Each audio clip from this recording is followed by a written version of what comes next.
नमस्कार। खबरों की रफ्तार न्यूज़ चैनल में आपका स्वागत है। खबर है गोंडा जिले के विकासखंड बभनजोत के अंतर्गत ग्राम पंचायत बनगवां में बसंत पंचमी के शुभ अवसर पर बाबू भैरव प्रसाद स्मारक न्यास बनगवां के बैनर तले न्यास के अध्यक्ष मुख्य अतिथि विजय रंजन श्रीवास्तव के द्वारा अपने न्यास के सदस्यों द्वारा धूमधाम से समारोह मनाया गया। कार्यक्रम में सबसे पहले प्रबंध न्यासी डॉक्टर निरुपमा श्रीवास्तव सहित संस्था के पदाधिकारियों द्वारा माता सरस्वती की प्रतिमा पर माल्यार्पण कर दीप प्रज्वलित कर कार्यक्रम का शुभारंभ किया गया। बच्चों द्वारा सरस्वती वंदना प्रस्तुत किया गया। इसके बाद संस्था के पदाधिकारियों द्वारा क्षेत्रीय स्कूलों में अध्ययनरत बच्चों को शब्दकोश का पुस्तक वितरण किया और कार्यक्रम में न्यास अध्यक्ष दिनेश कुमार ओझा, मुख्य वक्ता राजेश कुमार मिश्रा, राम गुदर सहित कई गणमान्य व्यक्तियों ने अपने विचार रखा और बच्चों को मेहनत से पढ़ने के लिए प्रेरित किया। संस्था के पदाधिकारियों में डॉक्टर निरुपमा श्रीवास्तव, प्रबंध न्यासी मृणाल चंद श्रीवास्तव, आशीष उपन्यासी, श्रीमती अनीता श्रीवास्तव कोष न्यासी, आलोक श्रीवास्तव सदस्य, श्रीमती रंजना श्रीवास्तव सदस्य, अर्चना वर्मा सदस्य सहित गांव के अन्य लोग सहित अधिकांश संख्या में लोग मौजूद रहे। अंत में कार्यक्रम के समापन में डॉक्टर श्रीमती निरुपमा श्रीवास्तव ने आए हुए गणमान्य व्यक्तियों का आभार व्यक्त किया। आइए रुख करते हैं कार्यक्रम की ओर, देखते हैं कि कार्यक्रम में क्या कहा गया और गणमान्यों द्वारा अपने अपने विचार किस प्रकार रखे हैं। आइए देखते हैं कार्यक्रम। जैसा कि आप वीडियो विजुअल के माध्यम से देख रहे हैं कि संस्था के द्वारा स्कूली बच्चों को पुस्तक वितरण किया जा रहा है और बच्चे पुस्तक प्राप्त करके प्रसन्न हो रहे हैं।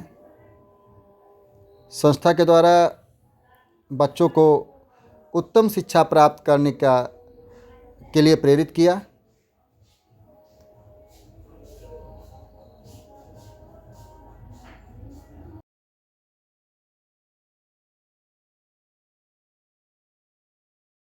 आज भैया ही हूँ तो सबको अलग वैसे कुछ कहने की ज़रूरत नहीं है। मैं गांव को आज भी परिवार की मान रहा हूँ। ये बनगवां जहाँ तक मुझे जानकारी है, हमारे पूर्वज थे बाबू भैरव प्रसाद सिंह, उन्होंने बसाया था। वो स्वतंत्रता संग्राम सेना उसमें 1857 की लड़ाई में देवी भक्त सिंह के साथ मिलकर उन्होंने अंग्रेज़ों से लड़ाई किया था। उस समय की जो पुरानी तारीख थी वो जब्त हो गई अंग्रेज़ों ने। फिर उन्होंने अपना नाम, पता, वेशभूषा सब बदल लिया, दाढ़ी वाढ़ी रख लिया, नाम वाम सब बदल के उन्होंने बनगवां की जमींदारी खरीदी और अपने ढंग से उसको जैसा भी किया। और लेकिन जमींदारी उन्होंने बाबा राज बहादुर के नाम खरीदी, अपने लड़के नाम खरीदी, अपना नाम नहीं किया क्योंकि उसमें पिता का नाम देना पड़ता। तो वो सब पुरानी बातें हैं।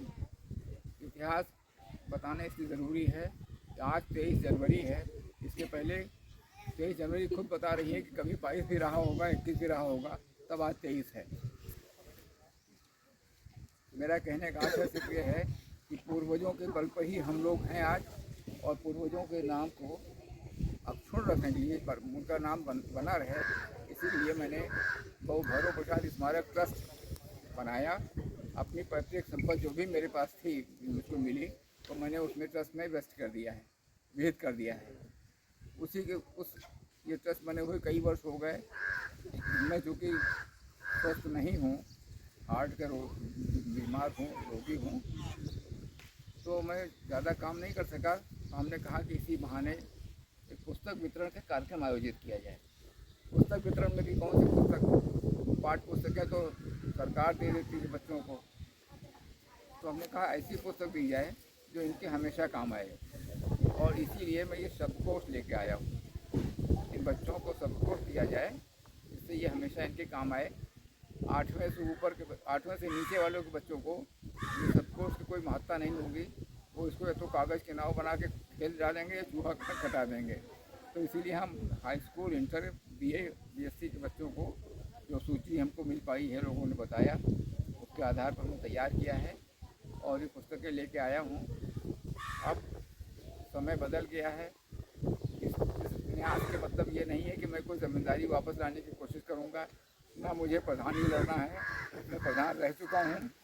ईश्वर के दया से मैं जहाँ हूँ तो आप सबकी शुभकामनाओं से उसमें मैं बहुत संतुष्ट हूँ। आचार्य जी बताएंगे कि मैं जो कुछ कर पा रहा हूँ, साहित्य सेवा भी कर रहा हूँ, वकालत मैंने किया ही। मेरे पिताजी गोंडा जनपद के वकील थे। मैंने मंडल कार्यालय पे वकालत शुरू की। 6 जिले की वकालत मैंने की है और जाने को मैं सुप्रीम कोर्ट तक गया हूँ। आप सबकी शुभकामना रही कि जहाँ रहे विजय रंजन अपने घर से ईमानदारी मेहनत से काम करते रहे और सफलता भी मुझको मिली। तो मैं अपने गुणगान के लिए ये कार्यक्रम नहीं कर रहा हूँ। मैं कार्यक्रम कर रहा हूँ कि इस क्षेत्र में, हालांकि पहले से बहुत तरक्की हो गई है अध्यक्ष जी, लेकिन मुझे तरक्की के नाम पर ही देख रहे हैं कि आज ये 20-25 किताबें जो मुझको देनी हैं उतने बच्चे भी यहाँ नहीं आ रहे हैं। नाम तो है मैं बस, लेकिन मैं जानता हूँ उनमें तमाम नाम अनुपस्थित रहेंगे।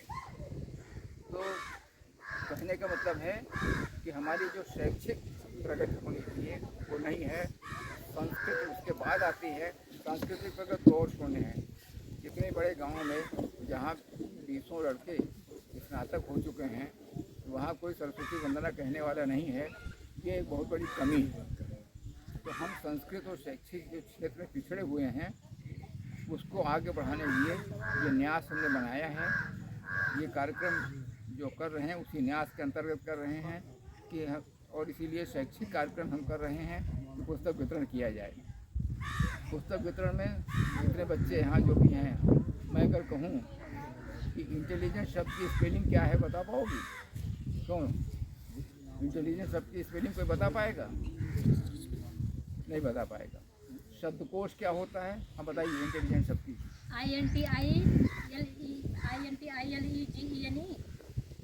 INTILEGENE। शाबाश, बहुत अच्छा है। शब्दकोश 2 तरह से लिखा जाता है। एक शब्दकोश जिसमें मूर्धन्य सा रहता है, एक शब्दकोश जिसमें तालव्य सा रहता है। शब्दकोश इसको कौन सा वर्तनी में लिखेंगे? तालव्य सा वाले में लिखेंगे कि मूर्धन्य सा वाले में लिखेंगे? शब्दकोश को, ये शब्दकोश है, शब्दकोश को किस रूप में लिखेंगे? तालव्य सा के साथ लिखेंगे कि मूर्धन्य सा के साथ लिखेंगे? मूर्धन्य सा। शाबाश, कम से कम एक लड़की तो आई जो बोल रही है। ज़्यादातर लोग खामोश बैठे हैं। अच्छा है। मूर्धन्य सा के साथ शब्दकोश लिखा जाएगा तो उसका अर्थ हो जाएगा शब्दों खजाना। ये सही नहीं बताया तुमने।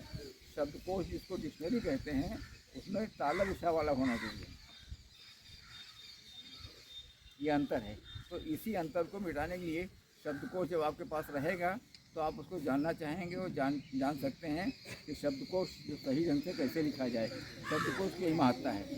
इन्हीं महत्ताओं को देख के मैंने ये पुस्तक चयन किया। न्यास है, इसके तत्वाधान में आज जो मेरिटोरियस बच्चे हैं उन्हें डिक्शनरी देने का कार्य किया गया है। और इस न्यास के संस्थापक आदरणीय, परम आदरणीय विजय रंजन श्रीवास्तव जी, आप इनको जो है केवल विजय भैया के नाम से जानते हैं ज़्यादातर लोग, लेकिन आपकी ख्याति जो है पूरे भारत में मशहूर है, क्योंकि आप जो है एक राष्ट्रीय स्तर के साहित्यकार हैं और कवि भी हैं। हम लोगों को गर्व है, हमारे बनगांव वासियों को, हमारे क्षेत्र वासियों को आप पर गर्व है। हमें तो बहुत गर्व है, क्योंकि हम जो है बराबर इनकी रचनाओं को देखते रहते हैं, फेसबुक पर आप डालते रहते हैं, हम देखते रहते हैं। आपको जो है आदरणीय मुख्यमंत्री जी के द्वारा सरस्वती सम्मान, उत्तर प्रदेश मुख्यमंत्री जी के द्वारा सरस्वती सम्मान, और इसके बाद बिहार सरकार द्वारा भी सम्मान, ऐसे तमाम सम्मान जो है साहित्य के क्षेत्र में आपको मिल चुके हैं। ये हम लोगों के लिए गर्व की बात है। आपकी सोच बहुत अच्छी है। आपने सोचा कि हम जिस जन्मभूमि पर जो है हमारा जन्म हुआ है, वहाँ जाकर कुछ जो है अपने बच्चों को प्रोत्साहित करें शिक्षा के क्षेत्र में, साहित्य के क्षेत्र में। ऐसी अच्छी सोच रखते हुए आपने ये आयोजन किया है ताकि बच्चों को ये डिक्शनरी मिल सके, शब्दकोश मिले और आप पढ़कर कुछ बन सकें। आप लोगों का भी ये दायित्व है, आप बच्चों का भी दायित्व है कि आप जो है इसको ले जाएं पुस्तक को और मेहनत से पढ़ें, लगन से पढ़ें। आपके इसमें गार्जियन भी बैठे हैं तमाम। आपसे मैं सुझाव देना चाहूँगा कि बच्चों को मोबाइल से दूर करके पुस्तकों के नज़दीक लाइए तो अच्छा रहेगा। वास्तविक पढ़ाई जो है मोबाइल से नहीं होती है। ये जितने बच्चे कहते हैं ना कि हम मोबाइल से पढ़ रहे हैं, तैयारी कर रहे हैं, ये सब फर्जी बातें हैं। कोई पढ़ता वढ़ता नहीं है। आपको आपका बच्चा अगर बता रहा हो कि मैं मोबाइल से तैयारी कर रहा हूँ तो झूठ बोल रहा है, सही नहीं। आप ये मान लीजिए कि अगर उसके मोबाइल में जितने भी सोशल मीडिया के ऐप्स हैं वो डिलीट हों तो आप मानिएगा कि हाँ हमारा बच्चा मोबाइल से पढ़ रहा है, अन्यथा ये मानिएगा कि वो पढ़ नहीं रहा। इसलिए मोबाइल से दूर करिए, पुस्तकों के नज़दीक लाइए। पुस्तक अभी जो वितरण हो रहा है ये बहुत महत्वपूर्ण पुस्तक है, डिक्शनरी है। ऐसे तमाम पुस्तकें हैं, उसका अपना निजी पुस्तक है जो उसका सिलेबस का है, उसको पढ़ने के लिए प्रेरित करें, ना कि मोबाइल के समीप रहे बच्चा। ये शिक्षा के लिए जो है बहुत ही हानिकारक है। लाभदायक भी है लेकिन उसका सदुपयोग नहीं करते हैं बच्चे, क्योंकि समझदार नहीं होते हैं। वही जब बड़े हो जाएंगे, तैयारी जो करते हैं बच्चे, वो उसका सदुपयोग करते हैं। लेकिन आपका बच्चा जो कक्षा 8 में पढ़ रहा है, हमने देखा कक्षा 8 वाले बच्चों को देते हैं, कहते हैं मोबाइल से पढ़ रहा है हमारा बच्चा, शायद ही अच्छा नहीं है। तो बहुत अच्छा कार्यक्रम है, बहुत बहुत धन्यवाद। सर आज कौन सा कार्यक्रम था? आज बहु भैरव प्रसाद स्मारक न्यास की तरफ से जी पुस्तक वितरण समारोह का पहला कार्यक्रम है। जी। तो इस कार्यक्रम को मतलब किस उद्देश्य से किया गया है? इस क्षेत्र के प्रचार, शैक्षिक, सांस्कृतिक उन्नयन के लिए ये न्यास बनाया गया है और उसी के अंतर्गत क्षेत्र के बच्चों को शिक्षा में सहायता देने के लिए शब्दकोश का वितरण किया जा रहा है।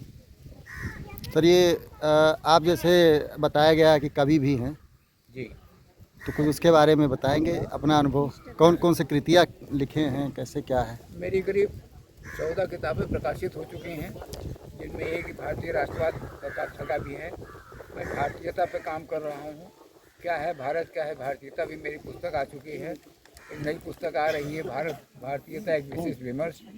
एक नई पुस्तक आ रही है, राष्ट्रवाद एक विशेष विमर्श। इस तरह से बहुत सी किताबें हैं जो कि प्रकाशन में विद्यमान हैं।